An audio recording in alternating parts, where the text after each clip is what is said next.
Voici comment la drogue détruit les Américains, les Canadiens et les Londoniens. Say something, you fucking worthless jerk-ass rookie.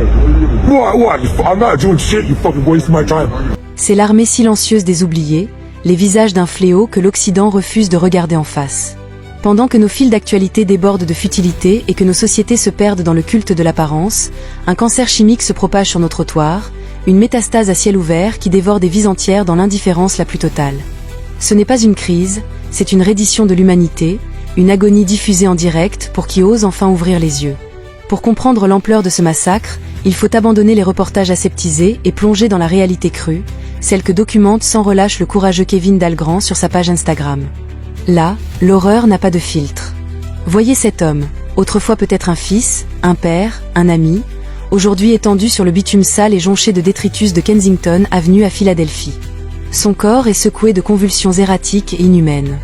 Il n'est plus maître de ses propres membres.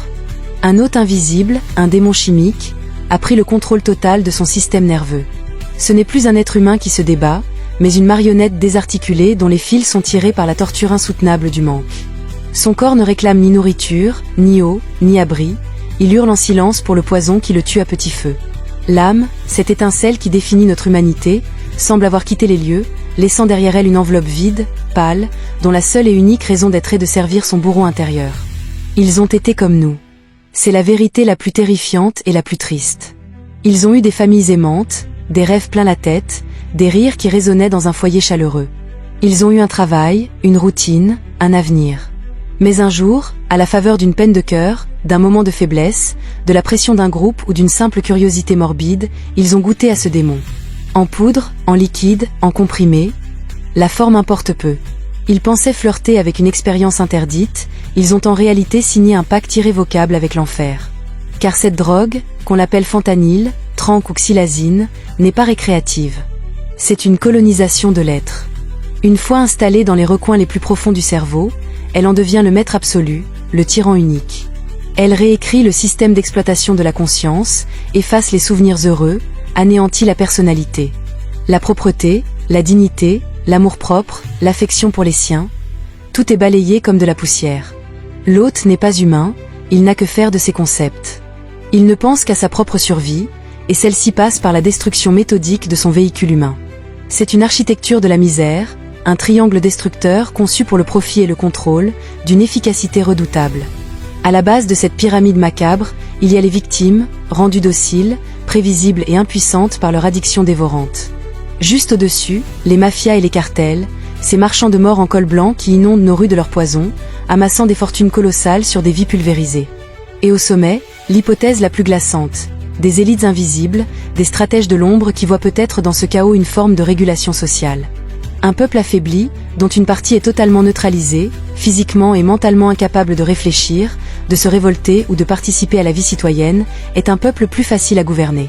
Un corps qui ne pense qu'à sa prochaine dose n'a ni opinion politique, ni conscience de classe. C'est le cynisme ultime, l'asservissement moderne, silencieux, chimique et terriblement efficace. Le fléau, tel un virus, a muté et traversé les frontières. Des quartiers célèbres et ensoleillés de Los Angeles aux rues froides et reculées de Vancouver, jusqu'au cœur même de Londres, les mêmes scènes apocalyptiques se répètent. Des silhouettes courbées en deux, figées dans des postures de souffrance que le corps humain ne devrait pas pouvoir supporter. Des hommes et des femmes debout, immobiles, les yeux vides, se balançant d'avant en arrière comme des zombies sortis d'un film d'horreur.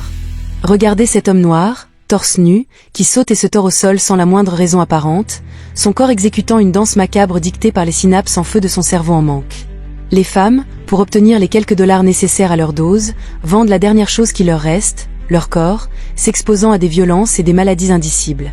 Les hommes sont prêts à tout, au vol, à la violence, au pire, pour faire taire une seule heure le monstre qui les ronge de l'intérieur. Les foyers implosent, les familles se déchirent, impuissantes et dévastées face à un proche qu'elles ne reconnaissent plus, devenu un étranger hostile et dangereux. Et comme si cette tragédie n'était pas assez sombre, une nouvelle forme de perversion a émergé de nos sociétés hyperconnectées.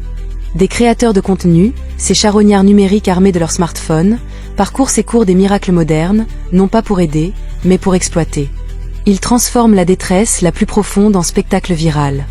Ils offrent une bière, quelques cigarettes ou un maigre repas en échange d'une humiliation filmée et diffusée en direct.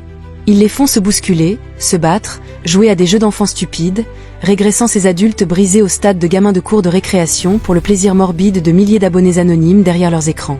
Ils monétisent l'enfer, transformant des êtres humains en bêtes de foire d'un colisée digital, ajoutant une couche de mépris et de déshumanisation à l'océan déjà infini de leur souffrance. Ces gens ne sont pas des statistiques ou des faits divers. Ils sont les enfants, les frères, les sœurs et les parents que notre système a broyés et recrachés sur le bas-côté. Leurs cris sont silencieux, mais leurs corps sont les panneaux publicitaires hurlants d'une société qui a choisi le profit plutôt que l'humain.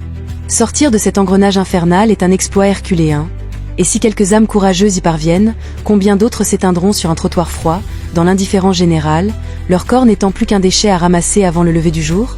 Leur histoire est une tache indélébile sur notre conscience collective, et le silence assourdissant qui l'entoure est notre plus grande et notre plus honteuse complicité.